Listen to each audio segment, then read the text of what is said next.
It didn't take long for them to notice. One day, they stormed into my office, causing a scene.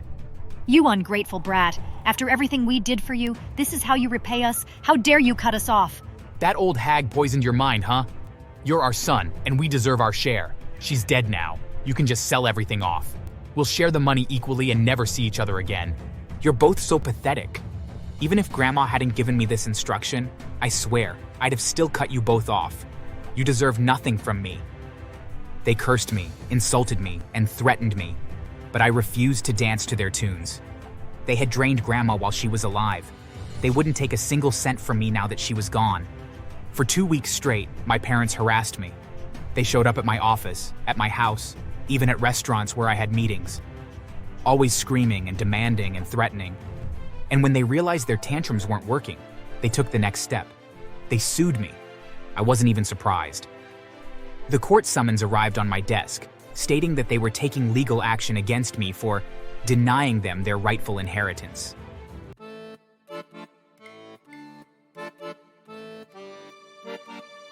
My parents were the definition of privilege, not the kind that came from hard work, but the kind that clung like parasites to someone else's success. My dad's mother, my grandmother, was a wealthy businesswoman. She owned properties, had stocks in major companies, and still, even in her old age, made smart investments. But instead of following in her footsteps, my parents saw her wealth as their personal bank account. My dad didn't work, neither did my mom. They didn't need to, not when Grandma was there to fund their every whim. Dad often proposed business ideas to Grandma, and whenever she sent him money, he and Mom would just lavish it on themselves. One week, they were in Paris, drinking champagne under the Eiffel Tower. The next, they were on some island, lounging on yachts and snapping pictures for their friends. They didn't care about anything but their own pleasure. My grandma once fell ill for an entire month and was on oxygen, but my dad refused to visit or take care of her. She hired nurses, but they would often only reach out when it concerned money. They were toxic and cruel to her, and I hated it. And then there was me. Left behind, as always. They never brought me along, never even called while they were away. But I wasn't completely alone. At least, not at first. We had nannies, a rotating door of different women, each staying just long enough to realize how impossible my parents were before quitting. My parents treated them like servants, barking orders, belittling them, and always forgetting to pay them on time. When I was 5, I had a nanny named Elise. She was kind. She read to me at night and taught me how to tie my shoes. She stayed longer than most, nearly a year. But one day, she packed her bags and left. She hadn't been paid in 4 months. I cried when she left. She was the closest thing to a mother I had ever known. Then came Carla. She lasted 6 months before storming out, cursing in Spanish because my parents had forgotten to pay her too. By the time I turned 8, all the nannies had left. No one wanted to work for my parents anymore. And so, I was alone. At 8 years old, I learned how to take care of myself. I woke up alone. I dressed myself. I made my own breakfast, usually just dry cereal because the fridge was always empty. Mom and Dad weren't home most of the time. When they were either asleep from another drunken night out or too busy fighting over something ridiculous to notice me. I stopped expecting them to remember little things like my birthday, or parent-teacher meetings, or the fact that a child needed love and attention. The only person who ever cared was Grandma. Whenever she visited, she saw the truth. She saw how I was always in the same old clothes, how I had to heat up frozen meals for dinner, how my parents barely acknowledged my existence. Grandma often brought me dresses and all sorts of gifts, but my parents would seize them, sell them, and spend the money. I just couldn't understand why they hated me. Sometimes, I even wondered if I was adopted, or worse. When Grandma noticed how I looked during her visits, she started sneaking money into my room, stuffing cash into my pillowcase so I could at least buy food when my parents weren't around. She paid for my school supplies, sent housekeepers to clean up the mess my parents made, and even threatened to cut them off if they didn't take care of me properly. Of course, they always lied. They promised to be better, swore they'd change. And Grandma, for all her sharp instincts in business, still wanted to believe her son wasn't a lost cause. But I knew better, and deep down, so did she. I don't remember exactly when I started feeling anxious all the time, but by the time I turned 10, it had become unbearable. I was constantly on edge, jumping at every loud sound, overthinking every little thing. I had trouble sleeping, and even when I did, I'd wake up with my heart racing for no reason. Grandma noticed. She always noticed whatever concerned me. One evening, she showed up at the house unannounced. She took one look at me and saw how thin I had gotten, the dark circles under my eyes, the way my hands trembled when I spoke. Then, she made a decision. You're coming home with me. I didn't argue. I don't think I even had the energy to argue. My mom and dad barely reacted when she told them. My mom simply nodded, barely looking up from her phone. My dad grumbled something about letting the old bat have her way. That was it. No argument. No resistance. They let me go without a second thought, as if I'd been nothing but a bother to them. And that night, after I left with Grandma, I slept peacefully for the first time in a long time. Living with Grandma was like stepping into another world. A world where I didn't have to fend for myself, where food was always in the fridge, and someone actually asked about my day. She enrolled me in therapy immediately. I didn't want to go at first because I didn't even understand why I felt the way I did, but she insisted. You've been through too much alone, sweetheart. You don't have to do it alone anymore. Therapy helped. It gave me words for what I was feeling, which was anxiety, neglect, and abandonment. It helped me realize that none of it was my fault. Grandma made sure I had everything I needed. Clothes that fit, a warm bed, a good school with teachers who actually cared. She even attended my school events, sitting in the front row, clapping the loudest, making me feel like I mattered. And my parents? They never checked on me. Not once. At first it hurt. I used to wonder if they'd call, if they'd visit, if they'd suddenly realize they missed me. But they didn't. The only time I ever saw them was on social media, flaunting their extravagant lives. New vacations, new designer clothes, new luxury cars. Never once did they mention me. Eventually, I stopped expecting them to. By the time I finished high school, I knew exactly what I wanted to do. I wanted to be like Grandma.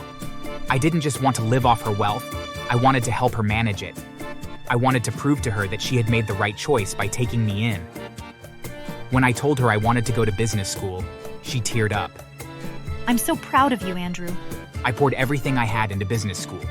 While others partied, I studied. While some skipped lectures, I sat in the front row, absorbing every lesson. I knew what I wanted was to make Grandma proud. And I did. I graduated with distinctions, standing among the best in my class. Grandma was overjoyed.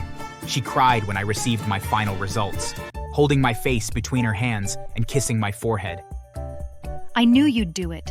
You've always been meant for greatness. After graduation, job offers flooded in. Prestigious firms, international companies, high-paying positions. They all wanted me. But I turned them all down. My place was with my grandma. The first year of managing the company was intense. I worked tirelessly, and the results were astounding. My grandma was so proud and impressed that she stepped down and left everything in my authority 1 year later. I ensured Grandma had everything she wanted. Anything she desired was hers. She had taken care of me when I had no one. Now, it was my turn to take care of her. But life is cruel. One evening, after a long day at work, I returned home to meet my grandma sitting on her favorite chair. She wasn't breathing anymore. I wept like a child. No amount of wealth or success could bring her back. The pain was unbearable, but I knew she would have wanted to be honored with a burial as dignified as the life she had lived. And I made sure of it. Her funeral was grand, filled with people whose lives she had touched. Employees, friends, business partners. But my parents? I refused to let them attend. They hadn't cared when she was alive. They had no right to mourn her in death. That was when the real problems started. After the mourning period ended, I did what Grandma had asked me to do. I cut my parents off completely. No more money. No more gifts. No more lifeline. They weren't entitled to anything. It didn't take long for them to notice. One day, they stormed into my office, causing a scene. You ungrateful brat. After everything we did for you, this is how you repay us? How dare you cut us off? That old hag poisoned your mind, huh? You're our son, and we deserve our share. She's dead now. You can just sell everything off. We'll share the money equally and never see each other again. You're both so pathetic. Even if Grandma hadn't given me this instruction, I swear, I'd have still cut you both off. You deserve nothing from me." They cursed me, insulted me, and threatened me, but I refused to dance to their tunes. They had drained Grandma while she was alive. They wouldn't take a single cent from me now that she was gone. For 2 weeks straight, my parents harassed me. They showed up at my office, at my house, even at restaurants where I had meetings, always screaming and demanding and threatening. And when they realized their tantrums weren't working, they took the next step. They sued me. I wasn't even surprised. The court summons arrived on my desk, stating that they were taking legal action against me for denying them their rightful inheritance. I laughed at their foolishness. How could they even think they could win against me? The day of the hearing arrived. My parents walked into the courtroom with so much pride and confidence.